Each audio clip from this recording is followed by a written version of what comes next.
Hi guys, welcome to my channel and thank you for being here today. In today's video, I'm going to make a recipe that I remember my dad showed us how to make when I was younger. It's called calabaza en dulce, or candied pumpkin. This video is part of a monthly food challenge collab hosted by Tiffany over at Smalltown Six. And this month we're making recipes using pumpkin. So I'm going to go ahead and leave a link in the description box to the playlist so that you can see all the other creators' recipes as well. And I'm going to leave Tiffany's link to her channel so you can subscribe to her. Okay, so we're going to start off by washing the pumpkin. I already washed mine here and I'm just going to dry it. You want to wash it because just like any other fruit or vegetable, it's been out in the fields and it's been in the store, and you just want to make sure your food is clean. Next, I'm going to go ahead and cut the pumpkin up. This is actually the hardest part of the recipe.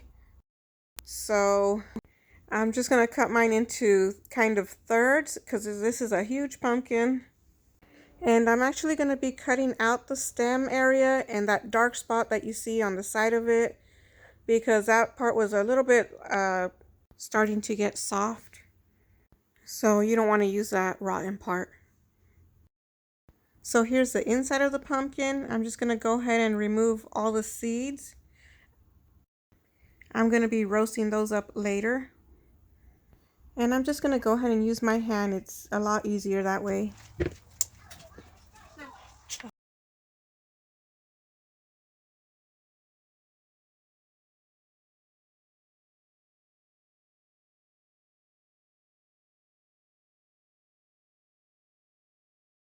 Now I'm just going to cut this piece into slices and then cut the slices down even further and place them in the pot with the skin side down.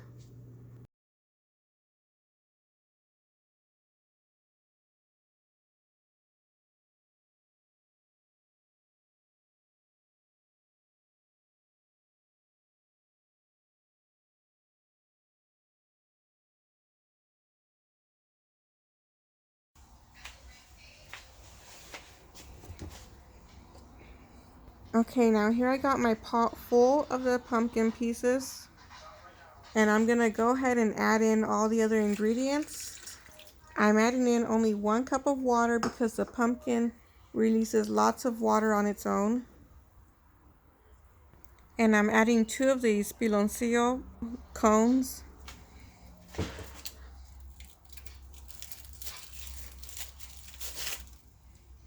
I'm just gonna place them here on top because as it cooks,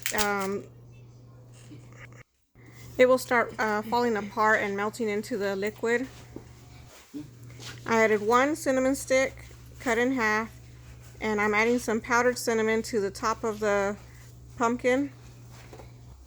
And I don't show it here, but I actually ended up adding 1 cup of brown sugar also to the top of the pumpkin.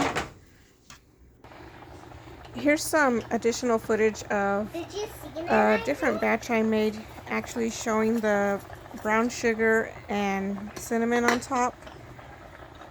So this huge pumpkin was actually enough to make about 4 of these pots full of pumpkin. Once you get all the ingredients added, you're going to take it to the stove. Now since my pot is packed full, overflowing the top, I'm going to go ahead and place foil on top and then the lid on top of it. But as the pumpkin cooks, it's going to shrink down a little bit and the lid will be able to cover it by itself. Okay, now it's been about 1 hour and the cones have disintegrated into the water. And as you can see, the pumpkin released lots of water already.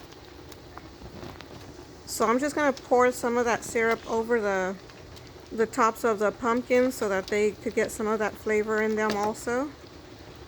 And I'm going to go ahead and move the top ones to the bottom and bring the bottom pieces up to the top so they could all cook evenly.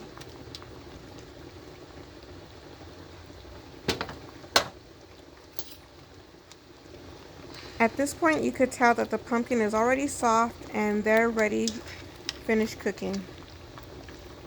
So you want to start checking your pumpkins at about 40 minutes and just make sure they don't get too soft, because then they'll start falling apart.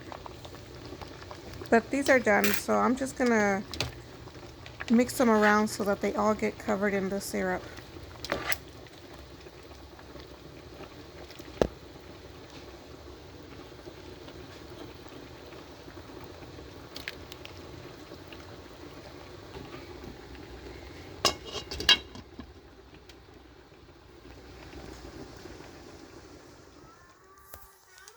Okay, so here I got the pumpkin all plated up, and I added some of the syrup on top of it.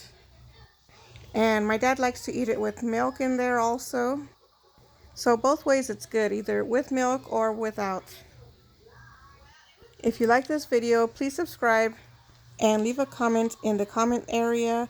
I would love to hear from you guys.